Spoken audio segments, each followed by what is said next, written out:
Hi everyone. ఈరోజు మీకు నేను ఈ వీడియోలో చెప్పబోయే టాపిక్ వచ్చేసరికి శాండ్ బెడ్ అండి. ఇది చాలా ఇంపార్టెంట్ టాపిక్.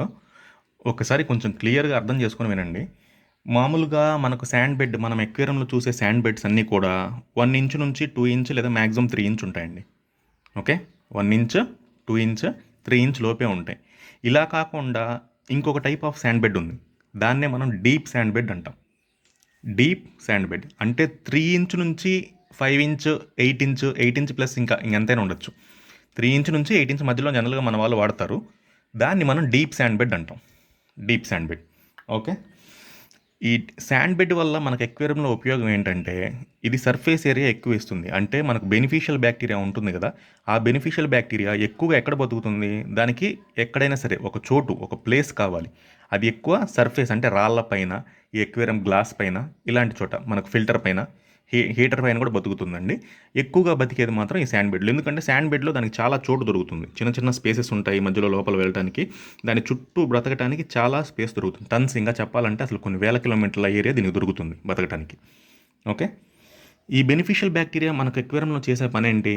మామూలుగా అమోనియా అంటే వేస్టేజ్, ఫిషెస్ చేసే వేస్టేజ్ కానీ, ఫుడ్ యొక్క మిగిలిపోయిన వేస్ట్ కానీ, ఇంకా ఏ వేస్టేజ్ అయినా సరే, ఆల్గే వేస్ట్ కానీ, ఇది అమోనియా అమోనియా కింద కన్వర్ట్ అవుతుంది. అమోనియాని మనకు బ్యాక్టీరియా ఏం చేస్తుంది? నైట్రైట్ కింద కన్వర్ట్ చేస్తుంది. ఫస్ట్ వచ్చేసరికి నైట్రైట్, తర్వాత ఇంకొక బ్యాక్టీరియా వచ్చేసి దాన్ని నైట్రేట్ కింద కన్వర్ట్ చేస్తుంది. Ammonia, nitrite, nitrate. నైట్రేట్ తర్వాత కన్వర్ట్ అయ్యి దేనికి కన్వర్ట్ అవుతుంది? ఇంకా హైడ్రోజన్ గ్యాస్ కింద కన్వర్ట్ అవుతుంది. అంటే అమోనియా నుంచి నైట్రైట్కి, నైట్రైట్ నుంచి నైట్రేట్కి, నైట్రేట్ నుంచి హైడ్రోజన్ గ్యాస్ కింద కన్వర్ట్ అవుతుంది. ఇది మొత్తం చేసేదల్లా beneficial bacteria. Okay, beneficial bacteria యొక్క పని అయితే ఇది. ఇక శాండ్ బెడ్లో వచ్చేసరికి మనకు మేజర్గా చాలా టైప్స్ ఉన్నాయండి. కాకపోతే నేను ఒక మూడిటి గురించి మాత్రం చెప్పదలుచుకున్నాను. ముఖ్యంగా మూడిటి గురించి. ఫైన్ శాండ్ అండి. ఫైన్ శాండ్ అంటే చాలా సన్నటి శాండ్. షుగర్ ఉంది కదా మనకు, షుగర్ చాలా పల్సటి చిన్న షుగర్. ఇంటూ లేదనుకుంటే మనకు సాల్ట్గా చెప్పాలనుకుంటే సాల్ట్, టాటా సాల్ట్ ఉంది కదా, దాన్ని ఫైన్ శాండ్ అంటాం. చాలా సన్నటి పలుకులు, అది ఫైన్ శాండ్. నెక్స్ట్ వచ్చేసరికినేమో కోరస్ శాండ్. కోరస్ శాండ్ అంటే కొంచెం పలుకులుగా ఉండేది, కొంచెం పలుకులుగా ఉండేది. అది మనకు వచ్చేసరికి షుగర్లోనే కొంచెం పెద్ద పార్టికల్స్ ఉంటాయి కదా, షుగర్లోనే కొంచెం పెద్ద పలుకులు అలాంటివి. ఇంకొకటి వచ్చేసరికినేమో ఫైన్ ప్లస్ కోరస్ అండి, ఇవి రెండు కలిపింది. ఇవి కాకోకుండా ఇంకా కంప్లీట్ పెబల్స్ ఇట్లాంటివి ఉంటాయి. ఇంకా మనకు ఇంకా large stones, large chorus grains ఇలాంటివి కూడా ఉంటాయి. అంటే మనకు కల్లుపు సైజులో ఉంటాయి. వాటి వల్ల మనకు ఎలాంటి ఉపయోగం లేదు. మనకు మేజర్గా పనికొచ్చేది అయితే ఫైన్ శాండ్, రెండోది వచ్చేసరికి కోరస్ శాండ్. ఫైన్ శాండ్ అయితే గుర్తుపెట్టుకోండి, మనకు ఉప్పు షుగర్ కలిస్తే ఎలా ఉంటుందో అలా ఉంటుంది. కోరస్ శాండ్ అంటేనేమో పలుకులు పలుకులుగా షుగరు ప్లస్ ఇంకా కొంచెం పెద్ద పార్టికల్స్, ఇప్పుడు మనకు పట్టిక బెల్లం లాంటి పార్టికల్స్ లాంటివి ఏమైనా కలిస్తే ఎలా ఉంటుందో అలా ఉంటుందండి. ఓకే, ఇప్పుడు మన ఎక్వేరియంలో వాడేది ఫైన్ శాండ్ అంటే షుగర్ శాండ్. కానీ ఒకవేళ మనం వాడినట్లయితే మనకు షుగర్ శాండ్ వల్ల ఉపయోగం ఏంటంటే, మామూలుగా కోరస్ శాండ్ కంటే షుగర్ శాండ్లో సర్ఫేస్ ఏరియా ఎక్కువగా దొరుకుతుంది. అంటే బ్యాక్టీరియా ఎక్కువగా బతుకుతుంది, బ్యాక్టీరియా ఎక్కువగా బతుకుతుంది మనకు. కాకపోతే ఆ మనకు ఆ శాండ్లో, ఫైన్ శాండ్లో మనకు వచ్చే ప్రాబ్లం ఏంటంటే ఎక్కువగా వేస్ట్ మొత్తం దాంట్లో ఇరుక్కుపోతుందండి. ఇప్పుడు చూడండి, ఇది శాండ్ బెడ్ అనుకుందాం. ఈ శాండ్ బెడ్లో ఫైన్ శాండ్కి నేను వాడినట్లయితే, సన్నటి షుగర్ శాండ్ కింద వాడినట్లయితే ఎక్కువ వేస్టేజ్, ఫిష్ యొక్క వేస్టేజ్ మొత్తం ఇందులో ఇరుక్కుపోతుంది. క్లీన్ చేయటం కష్టం అండి కొంచెం. అని మనకు సైఫన్ ట్యూబ్తో క్లీన్ చేసినా సరే క్లీన్ చేయటం అనేది కొంచెం కష్టం. దానికోసం మనం ఏం చేయాలి? ఇంక అడిషనల్ మెజర్స్ తీసుకొని దాన్ని జాగ్రత్తగా ఎక్కువ సార్లు క్లీన్ చేసే అవకాశం ఉంటుంది. మనం ఎక్కువ సార్లు క్లీన్ చేస్తేనే అది క్లియర్గా ఉంటుంది. లేకపోతే అంత లుక్ అనేది మీకు ఉండదు, లోపల ఎక్కువ పార్టికల్స్ అనేవి ఇరుక్కొని పోతాయి. ఓకే, కాకపోతే అది బ్యాక్టీరియాకి మాత్రం మంచిది, బ్యాక్టీరియాకి మాత్రం మంచిది. మనకు ఫైన్ శాండ్నే మనకు ఎక్కువగా డీప్ శాండ్ బెడ్కి వాడతారండి. Fine sand plus coarse sand కలిపిందాన్ని. ఇప్పుడు ఫైన్ శాండ్ వల్ల మనకు ఉపయోగం అర్థమైంది కదండి.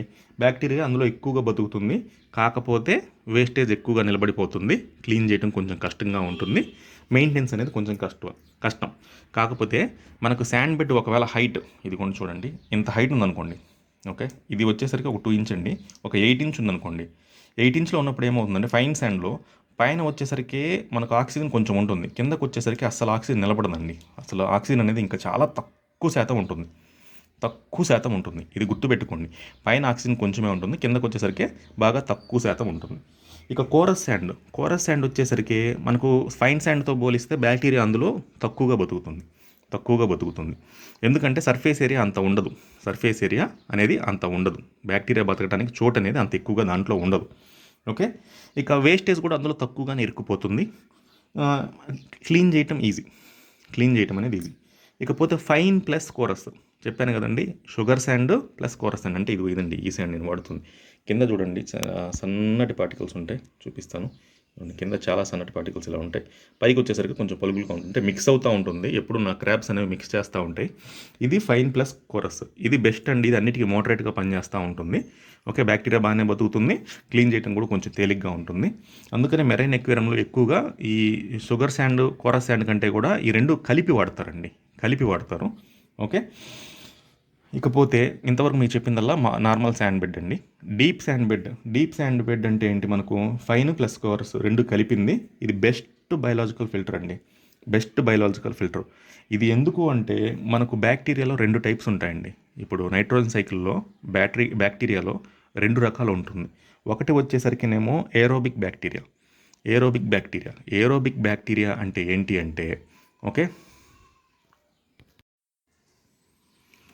ఏరోబిక్ బ్యాక్టీరియా అంటే ఏంటంటే ఆక్సిజన్ దానికి కావాలి, ఎయిర్ అనేది కావాలి, దాన్ని ఏరోబిక్ బ్యాక్టీరియా అంటాం. ఆక్సిజన్ని తీసుకొని అది బతుకుతుంది. ఓకే. ఇంకా ఫుడ్ కూడా దానికి కావాలి, అది వేస్ట్, మనం ఇచ్చే వేస్ట్, మనకు ఫిషెస్ ద్వారా వచ్చే వేస్ట్నే మనం తింటుంది. అది ఏరోబిక్ బ్యాక్టీరియా. ఎనారోబిక్ బ్యాక్టీరియా అంటేనేమో ఆక్సిజన్తో సంబంధం లేకుండా ఆక్సిజన్ చాలా తక్కువగా ఉండే చోటు బతికేదాన్ని మనము ఎన్రోబిక్ బ్యాక్టీరియా అంటాం. ఈ 2 బ్యాక్టీరియాలు ఉంటే ఎక్వేరియం అనేది సూపర్గా పనిచేస్తుంది. ఓకే. ఇది గుర్తుపెట్టుకోండి. మనకు ఏరోబిక్ బ్యాక్టీరియా ఏం చేస్తుందంటే అమోనియా అనేది ఆటోమేటిక్గా నైట్రైట్ కింద కన్వర్ట్ అవుతుంది. అది చేసే పని ఏంటంటే ఏరోబిక్ బ్యాక్టీరియా చేస్తుంది. కాకపోతే నైట్రైట్ నుంచి నైట్రేట్కి కన్వర్ట్ అవ్వాలంటే మాత్రం అది ఎన్రోబిక్ బ్యాక్టీరియా కావాలి. అంటే ఆక్సిజన్ తక్కువగా ఉండే చోటు బతికే బ్యాక్టీరియా, అది మనకు ఎన్రోబిక్ బ్యాక్టీరియా అంటారు. ఓకే. ఇప్పుడు మీకు అర్థమైంది కదండి.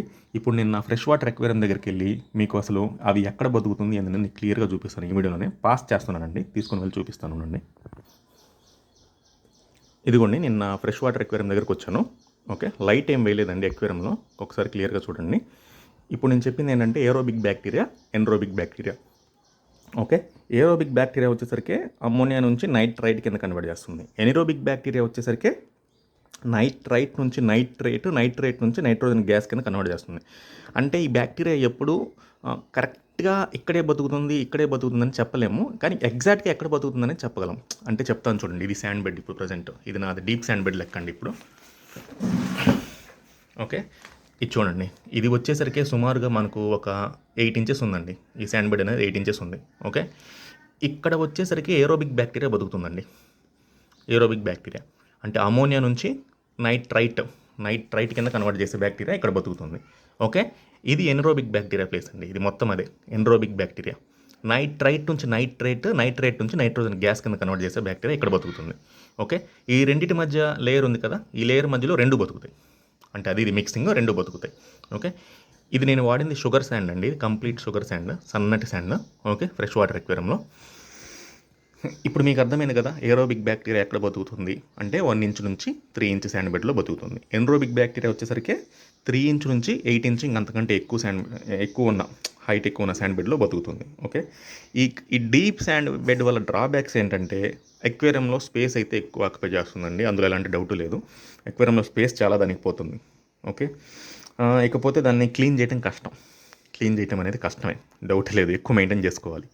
ఇక అది కాకుండా మనకు మెటల్స్, ఇందులో ఉన్న ఎక్వేరియంలో ఉన్న మెటల్స్, ఫుడ్లో ఉండే మెటల్స్ అయితేనేమి, వాటర్లో ఉండే మెటల్స్ అయితేనేమి, అదే మెరైన్ ఎక్వేరియంలో అయితే చాలా ఎక్కువ మెటల్ కాంపోజిషన్స్ ఉంటాయి. అవి మొత్తం ఇందులో ఇరుక్కుని పోతాయి, అవి క్లీన్ చేయడం కూడా కష్టం. ఓకే. ఇది కాకుండా ఇంకొక మేజర్ ప్రాబ్లం ఏంటంటే ఇందులో గ్యాస్ పాకెట్స్ ఫామ్ అవుతాయండి. హైడ్రోజన్ గ్యాస్ కింద కన్వర్ట్ అయిన తర్వాత గ్యాస్ పాకెట్స్ కింద ఫామ్ అవుతాయి. ఈ గ్యాస్ పాకెట్స్ అనేవి రిలీవ్ అవ్వవు. ఆ గ్యాస్ పాకెట్స్ ఎలా ఫామ్ అవుతాయో కూడా నేను చూపిస్తాను మీకు ఇందులో, ఈ వీడియోలోనే నా ఎక్వేరియంలో చూపిస్తాను. క్లియర్గా చూడండి ఒకసారి. ఒక నిమిషం అండి. ఇదిగోండి, ఇది చూడండి, క్లియర్గా కనిపిస్తున్నది. ఈ గ్యాస్ పాకెట్స్ ఉన్నాయి కదా, ఇవి గ్యాస్ పాకెట్స్. ఓకే. ఇవి గ్యాస్ పాకెట్స్ అన్నమాట. ఓకే. మళ్ళీ చూపిస్తాను చూడండి క్లియర్గా. ఇదిగోండి, ఇక్కడ గ్యాస్ ఫామ్ అయింది చూడండి, ఇవంతా గ్యాస్ బబుల్స్ అనేవే. ఓకే. ఈ గ్యాస్ పాకెట్స్లో ఉండే గ్యాస్ ఏంటంటే హైడ్రోజన్ సల్ఫైడ్ గ్యాస్ అండి. అది హైడ్రోజన్ సల్ఫైడ్ అనేది చాలా ప్రమాదకరమైన గ్యాస్. చాలా ప్రమాదకరమైన గ్యాస్. ఈ హైడ్రోజన్ సల్ఫైడ్ గ్యాస్ వల్లే మనకు ఫిషెస్ ప్రాబ్లమ్ అవుతుంది. డీప్ శాండ్ బెడ్ వల్ల ప్రాబ్లమ్ ఏంటంటే ఈ హైడ్రోజన్ సల్ఫైడే ఫస్ట్ మనకు ప్రాబ్లం. నెక్స్ట్ ఏంటంటే మెటల్స్. ఈ మెటల్స్ని క్లియర్ చేయకపోవటమే ఇంకొక ప్రాబ్లం. ఓకే, వీటిని ఎలా రెక్టిఫై చేయాలని కూడా నేను చెప్తానండి ఇందులోనే. First of all deep sand bed ఉంటే మాత్రం మీరు క్లీనింగ్ ఎక్కువ చేసుకోవాలి. అందులో ఎలాంటి ప్రాబ్లం లేదు, ఖచ్చితంగా క్లీన్ చేసుకోవాలి. మెరైన్లో అయితే మాత్రం క్లీనప్ క్రూ ఉండాలండి. క్లీనప్ క్రూ వచ్చేసరికి స్నేల్స్ ఉంటాయి. స్నేల్స్ ఒకటి, షాండ్ షిఫ్టింగ్ గోబీస్ ఒకటి, star fish, hermit crabs, wrasse fish, banana wrasse ఇట్లాంటివి ఉన్నాయి కదా, పికాక్ రాస్, బ్లూ రాస్, ఈ రాస్ ఫిష్ కానీ ఇలాంటి మనం మెరైన్లో వాడుకోవాలి. మరి ఫ్రెష్ వాటర్లో అంటే ఫ్రెష్ వాటర్లో కూడా మనకు గోబీస్ ఉన్నాయండి. ఫ్రెష్ వాటర్లో కూడా గోబీస్ ఉన్నాయి, బంబుల్ బీ గోబీ ఇలాంటివి ఉన్నాయి. మీరు కావాలంటే చెక్ చేసి చూడండి. ఫ్రెష్ వాటర్లో కూడా గోబీస్ ఉంటాయి. అవి కాకుండా ఫ్రెష్ వాటర్లో కూడా క్రాబ్స్ ఉంటాయి, స్నేల్స్ ఉంటాయి. స్టార్ ఫిష్ అంటే మనకు దొరకదు కాబట్టి అవి కూడా ఉంటాయి. అవి కూడా మనకు క్లీనప్ క్రూ కింద పనిచేస్తాయి. కాకపోతే మనకు ఫ్రెష్ వాటర్లో ఈ క్లీనప్ క్రూతో పెద్ద అవసరం ఉండదు. సాల్ట్ వాటర్లోనే దీంతో ఎక్కువ అవసరం. ఎందుకంటే ఫ్రెష్ వాటర్లో మనము ఫిల్టర్ పెడితే ఆక్సిజన్ అనేది ఎక్కువ కలుస్తుంది. ఉప్పు ఏమి ఉండదు కాబట్టి డెన్సిటీ తక్కువ కాబట్టి ఆక్సిజన్ అనేది ఎక్కువ కలుస్తుంది. అంటే ఇప్పుడు మనము ఒక లీటర్ ఆక్సిజన్ ఇచ్చినట్లయితే అందులో ఎంత లేదనుకున్నా మనకు 100% ఆక్సిజన్ కలిసింది అనుకుందాం వాటర్లో. అదే మనం సాల్ట్ వాటర్లోకి వెళ్ళేటైతే 30% కలుస్తుంది. సాల్ట్ వాటర్ ఎక్వేరియంలో, మెరైన్ ఎక్వేరియంలో 30% కలుస్తుంది. ఇది సాల్ట్ వాటర్లో డ్రాబ్యాక్. ఇప్పుడు ప్రాబ్లం ఏంటంటే ఈ హైడ్రోజన్ సల్ఫైడ్ గ్యాస్ ఫ్రెష్ వాటర్లో ఉంటే మనం ఫిల్టర్ వేసినప్పుడు ఆక్సిజన్ ఎక్కువగా కలుస్తుంది కాబట్టి ఎలాంటి ఇబ్బంది ఉండదు, వెళ్ళిపోతుంది. కానీ మనకు సాల్ట్ వాటర్ ఎక్వేరియంలో ఇది ఎక్కువగా కలవదు, ఆక్సిజన్ అనేది ఎక్కువగా కలవదు. దానికోసం ఫిల్టర్ ఎక్కువసేపు వేయాలి, ఎక్కువసేపు రన్ చేస్తూ ఉండాలి, ఎక్కువసేపు ఆక్సిజనేట్ చేస్తూ ఉండాలి. ఎక్కువ ఆక్సిజన్ మనకు ట్యాంక్లో, మెరైన్ ట్యాంక్లో ఉన్నట్లయితే మనకు ఆక్సిజన్ ఏం చేస్తుంది అంటే మనకు ఈ హైడ్రోజన్ సల్ఫైడ్ యొక్క గ్యాస్లో ఉండేది అది మనం H2S అంటారండి. మనకి ఇందులో సల్ఫర్ ఉంటుంది. సల్ఫర్ ఆక్సిజన్తో రియాక్ట్ అయ్యి సల్ఫేట్ కింద ఫామ్ అవుతుంది. కాబట్టి మెరైన్లో మనం ఎక్కువ ఆక్సిజనేట్ చేసినట్లయితే హైడ్రోజన్ సల్ఫైడ్ గ్యాస్తో ఎలాంటి ప్రాబ్లం ఉండదు. ఓకే, ఇప్పుడు మీకు అర్థమైంది కదండి మనకు శాండ్ బెడ్ వల్ల ఉపయోగం ఏంటని. డీప్ శాండ్ బెడ్ వల్ల, నార్మల్ శాండ్ బెడ్ అయితే మనకు అమోనియా నుంచి మనకు నార్మల్గా అమోనియా నుంచి నైట్రైట్ కింద మాత్రమే కన్వర్ట్ చేస్తుంది. నైట్రైట్ కింద తొందరగా కన్వర్ట్ అవ్వదు. ఆ నైట్రేట్ కింద నైట్రోజన్ గ్యాస్ కింద కన్వర్ట్ కాదు కాబట్టే మనము ఇంకా శాండ్ వాటర్ క్లీన్ చేయటం అయితేనేమి, వాటర్ మార్చడం అయితేనేమి ఇవన్నీ మెయింటైన్ చేయాల్సి వస్తుంది. ఓకే, చాలామంది అంటారు వాటర్ చేంజెస్ మేము చేయమంటారు. చేయరండి, ఇబ్బంది అందులో ప్రాబ్లం ఏం లేదు. అది ఎలా ప్రాబ్లం లేదంటే ఇప్పుడు ఈ ఎక్వేరియం ఉందండి, ఇది వచ్చేసరికి 360 లీటర్లు పడుతుంది. 360 లీటర్ల మెరైన్ ట్యాంక్ పెట్టుకొని నేను ఒక 2 క్లౌన్ ఫిష్ వేసాను అనుకోండి, జీవితం మొత్తం నేను వాటర్ చేంజ్ చేయాల్సిన పనిలే. ఓన్లీ టాప్ ఆఫ్ మాత్రమే చేయాలి. ఎవాపరేట్ అయిపోయిన వాటర్ని మాత్రమే పోసుకుంటూ ఉంటే సరిపోద్ది. అలా కాకుండా సరిపోయేంత లోడ్ దీంట్లో పెట్టి, సరిపోయేంత లోడ్ పెట్టేసి మనం ఒకవేళ మెరైన్ ట్యాంక్ రన్ చేసేటట్టయితే మనకు ఎట్టి పరిస్థితిలో ఆక్సిజనేషన్ అనేది ఎక్కువ జరగాలి. కంటిన్యూస్గా ఫిల్టర్ రన్ అవుతూనే ఉండాలి. 24/7 రన్ అవుతూనే ఉండాలి. రన్ అవ్వలేదనుకుంటే ఒక 2 గంటలు, 3 గంటలు, 4 గంటల వరకు తట్టుకుంటుందండి. లేదా ఒక 1 డే వరకు తట్టుకుంటుంది. ఇంకా తర్వాత మాత్రం ఫిషెస్ అన్నీ చనిపోతాయి. ఇందులో ఎలాంటి డౌట్ లేదు. ఓకే, కాబట్టి మన ట్యాంక్ మెయింటైన్ చేసేవాళ్ళు, పెద్ద ట్యాంక్ మెయింటైన్ చేసేవాళ్ళు మన ఇండియాలో అయితే తక్కువ అండి, కొంతమంది మెయింటైన్ చేస్తారు ఈ డీప్ శాండ్ బెడ్ అనేది. ఫారిన్ కంట్రీస్లో అయితే డీప్ శాండ్ బెడ్ మెయింటైన్ చేసేవాళ్ళు బాగా ఉన్నారు. ఓకే, కానీ మీరు డీప్ శాండ్ బెడ్ ఎంత మెయింటైన్ చేసినా సరే నైట్రోజన్ గ్యాస్ కింద హైడ్రోజన్ గ్యాస్ కింద కన్వర్ట్ చేసి బయట పంపిస్తారు, బాగానే ఉంది. అమోనియా, నైట్రైట్ అంతా వెళ్ళిపోద్ది. కానీ ఫాస్ఫేట్ అనేది లోపల ఉండిపోతుంది. ఫాస్ఫేట్ని, రిమైనింగ్ మెటల్స్ని మీరు తీయలేరు. ఆ మెటల్స్ని తీయాలి అంటే మనకేం కావాలి లోపల? ఇంకా నెక్స్ట్ మనకు కావాల్సింది మ్యాక్రో ఆల్గే అంటారండి. మ్యాక్రో ఆల్గే అంటే ప్లాంట్స్, ఈ నాచు, ఇది మొత్తం మ్యాక్రో ఆల్గే కింద వస్తుంది. అందుకనే మన వాళ్ళు రెఫ్యూజియం మెయింటైన్ చేస్తారు. రెఫ్యూజియం అంటే చీటో ఆల్గే, అందులో కానీ ఇంకా రకరకాల ఆల్గే టైప్స్ ఉన్నాయండి. అవి పెట్టి మెయింటైన్ చేయడం వల్ల ఫాస్ఫరస్ని కూడా తీసేస్తారు. డీప్ శాండ్ బెడ్ అనేది మనకు సముద్రంలో అయితే బాగా పనిచేస్తుందండి. సముద్రంలో ఏంటంటే మనకులాగా ఇట్లా 5 ఇంచెస్ 8 ఇంచెస్ కాదు, అక్కడ లోపల కిలోమీటర్ల కొద్దీ ఉంటూనే ఉంటుంది. అంతేకాకుండా సముద్రంలో రకరకాల ప్రదేశాల్లో రకరకాల పారామీటర్స్ ఉంటాయండి. ఇప్పుడు water, sand, rocks, corals, plants, algae, bacteria, fishes, inverts, పడే లైట్, సన్లైట్, టెంపరేచరు, లోపల ఫామ్ అయ్యే అలలు, ఇవన్నీ కలిపితేనే సముద్రం. ఓకే, దాని యొక్క ఎకో సిస్టమ్ అంత కాంప్లెక్స్గా ఉంటుంది. అవన్నీ కలిపి మెయింటైన్ చేస్తాయి. అవి కూడా ఒక్కొక్క ఏరియాలో ఒక్కొక్క రకంగా ఉంటాయి. అందుకనే ఏ ఏరియాలో బతికే చేపలు ఆ ఏరియాలోనే బతుకుతాయి. అందుకని డీప్ వాటర్లో బతికే చేపలు బయట వచ్చి బతకవు, బయట వచ్చి బయట పైన అవుటర్ లేయర్లో బతికే చేపలు డీప్ వాటర్లో పోయి బతకవు. ఓకే, కోస్టల్ రీజియన్లో ఉండే చేపలు అంటే మామూలు సముద్రం బీచ్ దగ్గర నుంచి ఒక 1 కిలోమీటర్ రీజియన్లో ఉండే చేపలు అక్కడక్కడే బతుకుతుంటాయి. అంతేగాని ఒక 100 కిలోమీటర్ లోపల పోయి లోపల ఎక్కడ అట్టడుగున బతకాలంటే అవి బతకలేవు. సముద్రం యొక్క మనకు ఎకోసిస్టమ్ అంత కాంప్లెక్స్ అనమాట. అలాంటి ఎకోసిస్టమ్ మన మెరైన్ ట్యాంక్లో మెయింటైన్ చేయడం అనేది ఆల్మోస్ట్ ఇంపాసిబుల్. కాకపోతే ఒక 50-60% దగ్గరగా తీసుకురాగలం. 50-60% అనేది దగ్గరగా తీసుకురాగలం. ఆ దగ్గరగా తీసుకురావటము అసలు మనం ఆ దగ్గరగా తీసుకురావాల్సిన అవసరం ఏంటి మనకంటే, మేజర్గా ఇందులో ప్రాబ్లం ఏంటంటే అండి, ఈ వాటర్ చేంజెస్ చేయాలంటే మెరైన్ ట్యాంక్లో కాస్ట్ పడుతుంది. సాల్ట్ యొక్క కాస్ట్ మనకి ఎక్కువ పడుతుంది. దానికోసమే మనం సముద్రంలో ఎలాగైతే ఉంటుందో ఇంట్లో అలాగే చేయాలని చెప్పేసి ట్రై చేస్తూ ఉంటాం మెరైన్ ట్యాంక్లో. మీరు రెగ్యులర్గా వాటర్ చేంజ్ చేసేదలుచుకుంటే అసలు ఏమీ వాడద్దు. శాండ్ బెడ్, రాక్స్ అసలు ఏమి వాడినే వాళ్ళని పనిలే. చేపలు ఒకటి ఉంటే చాలు, వీక్లీ వన్స్ వాటర్ చేంజ్ చేసేది చాలు, 50% వాటర్ చేంజ్. ఓకే, ఆ వాటర్ చేంజ్ తగ్గడం కోసం మనం ఇవన్నీ. అందుకని మనం ఇప్పుడు deep sand bed, normal sand bed అని చూసుకుంటాం. నా దాంట్లో నేను వాడుతుంది అయితేనేమో డీప్ శాండ్ బెడ్ ఏం కాదండి. నాది ఎక్వేరియం మెరైన్ ట్యాంక్లో తక్కువ స్పేస్ ఉంది, డీప్ శాండ్ బెడ్ ఏం వాడట్లేదు. కాబట్టి మనకు ఎట్టి పరిస్థితుల్లో నేను ఏదో ఒక మూమెంట్లో వాటర్ చేంజెస్ అనేది చేయాలి. వాటర్ చేంజ్ చేయకోకుండా ఈ డీప్ శాండ్ బెడ్ వాడుకోకుండా మనకు హైడ్రోజన్ గ్యాస్ కింద కన్వర్ట్ చేయాలంటే ఇంకొక పద్ధతి ఉందండి. ఇది మనకు నైట్రేట్స్ని హైడ్రోజన్ గ్యాస్ కింద కన్వర్ట్ చేయాలంటే ఇంకొక పద్ధతి ఉంది. దాన్ని రియాక్టర్ అంటారు. చూడండి, మెరైన్ ట్యాంక్ వాడే వాళ్ళకి రియాక్టర్ గురించి బాగుంటుంది. రియాక్టర్ ఛాంబర్ అని అంటారు. ఆ రియాక్టర్ ఛాంబర్లో ఇవి మనం హైడ్రోజన్ గ్యాస్ కింద కన్వర్ట్ చేయొచ్చు. హైడ్రోజన్ గ్యాస్ కింద వేస్ట్ని మొత్తం కన్వర్ట్ చేయొచ్చు. ఆ రియాక్టర్ ఛాంబర్ కూడా ఈ మధ్య చాలా కాస్ట్ ఉంటున్నాయండి. ఒక్కోటి వచ్చేసి 8,000, 10,000, 15,000 కూడా ఉంటుంది, తక్కువ లేదు. ఓకే, మనకు ఈ మధ్య ఒకటి ఆర్డర్ పెట్టానండి, చీటో అని చెప్పేసి. రెఫ్యూజియం మెయింటైన్ చేద్దాం, అందులో డీప్ శాండ్ బెడ్ కూడా మెయింటైన్ చేద్దామని చెప్పేసి నేను నెక్స్ట్ అప్కమింగ్ వీడియోస్లో అది పోస్ట్ చేస్తాను. ఓకే, ఇప్పుడు అర్థమైంది కదండి. ఇప్పుడు మీరు ఎక్వేరియం మెరైన్ ట్యాంక్ పెట్టుకోదలుచుకుంటే మెయింటైన్ చేసేదాన్ని బట్టి మీరు సంప్ మెయింటైన్ చేయాలా, చేయకూడదా, డీప్ శాండ్ బెడ్ మెయింటైన్ చేయాలా, మెయింటైన్ చేయకూడదా, రెఫ్యూజియం మెయింటైన్ చేయాలా, చేయకూడదా అనేది మొత్తం మీ ఇష్టం. ఓకే, తక్కువ స్థాయిలో ఫిషెస్ వేసుకొని 1-2 ఫిషెస్ వేసుకొని పెద్ద సైజ్ మెరైన్ ట్యాంక్ పెట్టుకుంటే ఎప్పుడు ఎలాంటి ఇబ్బంది ఉండదండి. మీరు వాటర్ చేంజెస్ చేయకపోయినా పెద్ద ఇబ్బంది ఏమి ఉండదు. కానీ ఎక్కువ మెరైన్ ఫిషెస్ పెట్టుకొని మనకు ఆశ ఉంటుంది చాలా ఫిషెస్ పెట్టాలని చెప్పేసి, అది వర్కౌట్ అవ్వదు. ఆ రకంగా వర్కౌట్ చేయాలంటే మాత్రం మనం దానికి ఎక్కువ కష్టపడాలి, ఎక్కువ కాస్ట్తో కూడుకుంది. ఓకే, ఇప్పుడు ఈ ఫ్రెష్ వాటర్ ఎక్వేరియం ఉందండి నాది. నేను ఇంతవరకు ఇందులో వాటర్ చేంజ్ చేసింది ఒకే ఒకసారి అండి. ఇది పెట్టి నియర్లీ 1 year అయింది. ఒక్కసారి మాత్రమే వాటర్ చేంజ్ చేసింది. ఎప్పుడు నేను సంప్ క్లీన్ చేసుకుంటూ ఉంటాను, ఇంక శాండ్ ఇంతే. నా దాంట్లో శాండ్ క్లీన్ చేసేవి ఏమీ లేదు అండి. కాకపోతే నా ప్యారెట్ ఫిషే క్లీన్ చేస్తూ ఉంటాయి. ఎలా అంటే ఇవి ఎక్కువ ఇసుక తోడి బయటకి వేస్తూ ఉంటాయండి. ఇప్పుడు ఇట్లా ఉంది కదా, ఇవి కొన్ని రోజుల తర్వాత మళ్ళీ ఇసుకని తీసుకెళ్ళి ఇంకో సైడ్ వేస్తూ ఉంటాయి. కాబట్టి శాండ్ అనేది షిఫ్ట్ అవుతూనే ఉంటుంది. మనకు లోపల ఉన్న వేస్టేజ్ మొత్తం బయటకు వస్తూనే ఉంటుంది. అది సంపులోకి వెళ్ళిపోతుంది, నా మోటార్ ద్వారా సంపులోకి వెళ్ళిపోతుంది, పైన ఉన్న సంపులోకి. ఓకే, అంతేగాక నా దాంట్లో ఇప్పుడు 2 రకాల బ్యాక్టీరియా ఫామ్ అయి ఉంటుంది. ఎప్పుడు ఏరోబిక్, ఎండ్రోబిక్ 2 ఉంటాయి. నాకు ఇప్పుడున్న ప్రాబ్లం వల్ల ఈ మెరైన్ ట్యాంక్లోనే ఇలాంటి సిస్టమ్ తీసుకురావాలని ట్రై చేస్తూ ఉన్నాను. దానికి కాస్ట్ ఎక్కువ పడుతుంది, ట్రై చేస్తున్నాను. కానీ ఏదైనా మీకు కంప్లీట్ ఇన్ఫర్మేషన్ అయితే ఇస్తానండి దీని గురించి, మెరైన్ ట్యాంక్ గురించి కూడా. కొంచెం ఓపిక చేసుకొని సబ్జెక్ట్ నాలెడ్జ్ అయితే వినండి.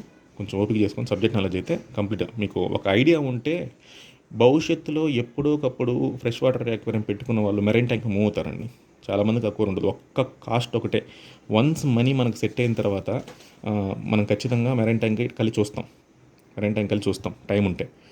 ఇంకోటి ఏంటంటే ఇది వ్యసనం లాంటిదండి ఎక్వేరియం హాబీ అనేది. మనకు ఫస్ట్లో స్టార్ట్ చేసేటప్పుడు చిన్నదానిలోనే ఉంటుంది. స్టార్ట్ చేసిన తర్వాత ఇంక అందులో దిగిన తర్వాత దాని మీద ఇంట్రెస్ట్ చనిపోదు. ఇంకా మెయింటైన్ చేస్తూనే ఉంటారు. ఫిషెస్ కొన్ని చనిపోగానే కొన్ని రోజులు పక్కన పెడతారు. మళ్ళీ ఏదో ఒక మూమెంట్లో మనకి టిల్ట్ అవుతారు, మళ్ళీ తీసుకొస్తారు. ఇందులో ఎలాంటి డౌట్ లేదు.